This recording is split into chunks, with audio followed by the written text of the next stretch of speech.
For more than a decade, Saudi Arabia has been one of the Middle East's most powerful military powers. Yet one of its most persistent security challenges has come from across its southern border. The Houthis, a movement that began in northern Yemen, have repeatedly launched missiles and drones into Saudi territory, targeting airports, military bases, and energy infrastructure. In July 2026, a fragile four-year period of relative calm broke down when the Houthis fired missiles toward Saudi Arabia after accusing the kingdom of striking an airport under their control. Saudi Arabia said its air defenses intercepted the missiles. Tonight we examine: who are the Houthis? Why are they fighting Saudi Arabia? How did they develop long-range missile and drone capabilities? Which attacks had the greatest impact? And could the conflict escalate again? Explain that the Houthis, also known as Ansar Allah, emerged in northern Yemen during the 1990s. Their movement grew from political, religious, and local grievances. In 2014, they captured Yemen's capital, Sana'a.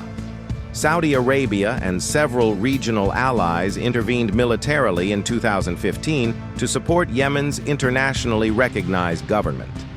That intervention transformed Yemen's civil war into a wider regional conflict.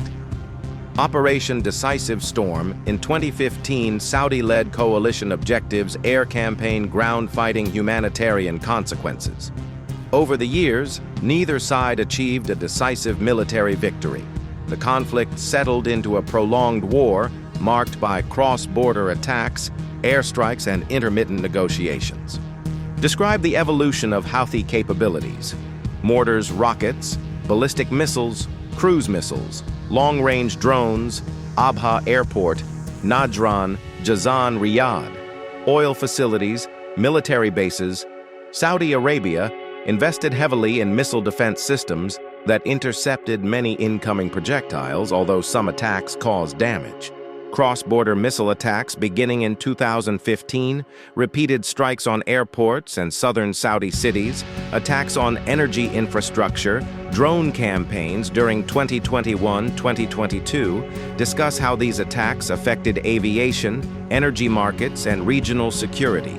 Explain that analysts disagree on the strategic effectiveness of the campaign, noting that while many attacks were intercepted, the repeated threat imposed significant defense costs and demonstrated evolving capabilities. After years of relative calm, tensions rose again.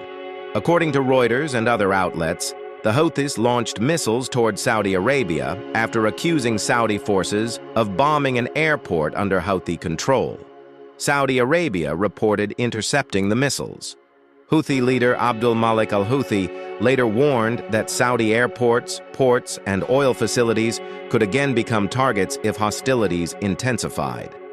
Explain that both sides accuse each other of violating understandings reached after the 2022 truce, and that claims made by either side should be viewed alongside independent reporting where available.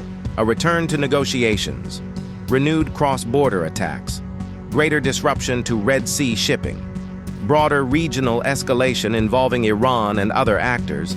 Analysts warn that attacks on oil infrastructure or shipping lanes could have consequences far beyond Yemen and Saudi Arabia, affecting global energy markets and maritime trade. The conflict between the Houthis and Saudi Arabia has evolved from a local insurgency into one of the Middle East's most consequential security challenges. Over the years, missile and drone attacks have demonstrated how relatively inexpensive weapons can threaten major infrastructure and force significant defensive investments. The latest exchange in 2026 suggests that, despite years of reduced cross-border fighting, the risk of renewed escalation remains.